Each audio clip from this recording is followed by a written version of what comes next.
Welcome to Viewing and Reviewing, where I pull older movies off the shelf, watch them, and let you know if I believe they're worth your time to watch or not.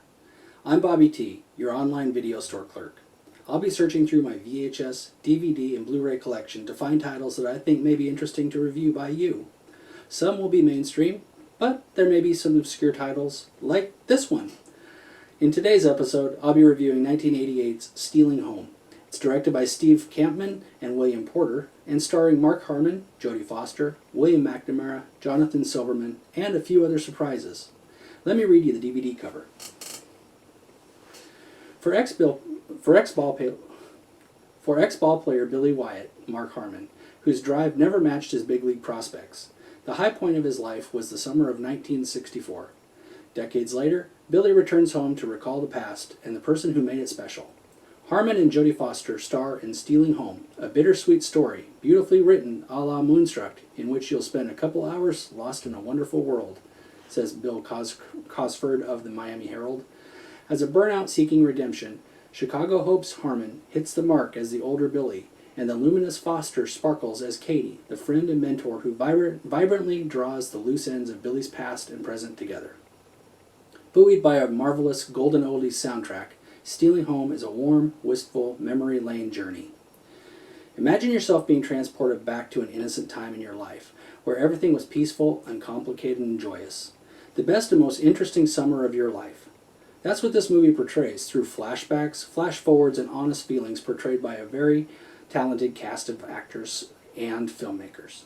Stealing Home is one of those movies that should have a bigger following than it does. It's been almost forgotten as a movie, which is a shame. This may be more chick flick than male-oriented, and although it has baseball as its core, plot and relationships are at the center of the story, not sports. And as a male, this is still one of my favorite movies. The story is touching, beautiful, emotional, and nostalgic, while still showing a frailty of life. Losing a loved one has a universal impact on those left behind.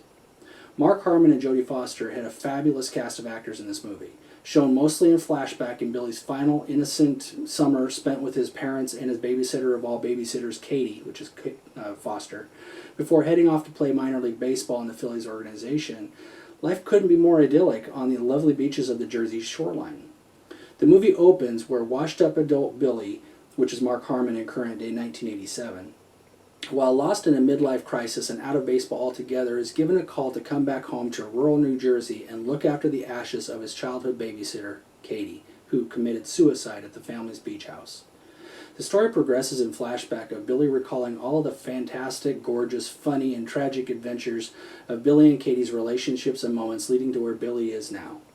Flipping from current day back to the late 60s is flawless and never throws the viewer as Billy searches for what's the right thing to do with Katie's beloved ashes. You meet Katie and how mature yet oh so mischievous she was, and how teenage Billy, which is William McNamara, could come to fall in love with someone who treated him as the most incredible little brother she'd never had. You met Billy's perfectly loving parents, which is Blair Brown, and the underrated John Shea, who's wonderful, and how much joy and unwavering support they meant to Billy while growing up. Add Jonathan Silverman as Billy's ever-horny best friend, Alan Appleby, as the comic relief and ever-underachieving wingman, and you have the making of a special movie. As Billy realizes how closely his life is tied not just to baseball, but to the lives of his tight-knit family and his best friends, it reveals a complex web of love, sacrifice, and truth that Billy comes to understand was meant to make him a better human being, not just a ball player. This movie is stunning. From the photography, the acting, the screenplay, and the excellent soundtrack, it's both funny and tragic, and everything in between. It feels like a faint summer breeze blowing on you as you sit quietly on a beach chair at the ocean at your family's summer cottage. You know, the kind of wisp of air that leaves a mark on you that you can't touch, but you know it'll always be with you wherever you go. It's really beautiful. If you love the actors, you'll love this movie. If you've ever lost a loved one and forgot how special those times were with that loved one before it became too complicated, this is the movie for you. It'll make you think, it'll make you feel, and you'll remember how much love there really is in this world. All you need is a push sometimes to realize how much. It's a movie about seasons of life and how precious they are and always will be. So, my overall report card looks like this. Does it stand the test of time? Yes, this is an A, especially if you're a certain age. These types of nostalgia movies will always have a place in our universe. The story, I will give it a B. I liked how they morphed between present day and summer of '64 and never lost the audience through flashback overload. I'm also thankful we never saw an older Jodie Foster. I think that would have wrecked the magic of that summer. The interactions between characters was poignant and powerful. The cast is an A. Holy cow. Talk about a home run in a baseball movie. Let me just list them for a second, okay? Mark Harmon, Jodie Foster, Jonathan Silverman, Blair Brown, William McNamara, Richard Jenkins, John Shea. Oh, and Harold Ramis? Is there a score higher than an A? Cinematography. This is a gorgeous movie. It captures 1964 on Cape Cod just right. There are a few missteps, but overall, I'd give it a solid B with a hint towards an A. However, I've only seen the VHS and DVD because it has never been released on Blu-ray. What's taking Warner Brothers so long? The music. Well, this is one of those taste soundtracks. If you love 1964 music, you'll dig the blast from the past songs, especially Poison Ivy. But the contemporary songs are more wistful than booming. I own the soundtrack because it spoke to me, but it isn't for everyone. I'll give it a B-. So, overall, this is a solid B. Yes, my scores are hinting towards an A, but I'm also realistic. This movie isn't for everyone, but it is for romantics at heart and nostalgia feel-good movie viewers. I'll touch your hearts if you. It will touch your hearts if you let it, not me. Here are a few other recommendations along this same vein. The Natural is about a baseball classic about a middle-aged ballplayer trying to get back into the game after throwing it all away on a doomed interlude that affected the rest of his life. A mythological tale of redemption, and it has a soaring soundtrack. For Love of the Game is a baseball movie about an aging pitcher who, in the middle of one of the greatest games he's ever pitched, he can't stop thinking about the woman that changed his life and career.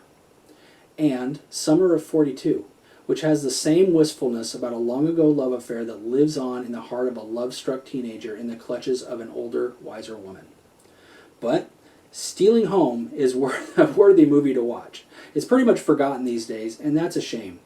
A Rotten Tomato meter rating of 30% by the critics, but a 78% by the viewing public. I mean, please forget the critics and the ratings.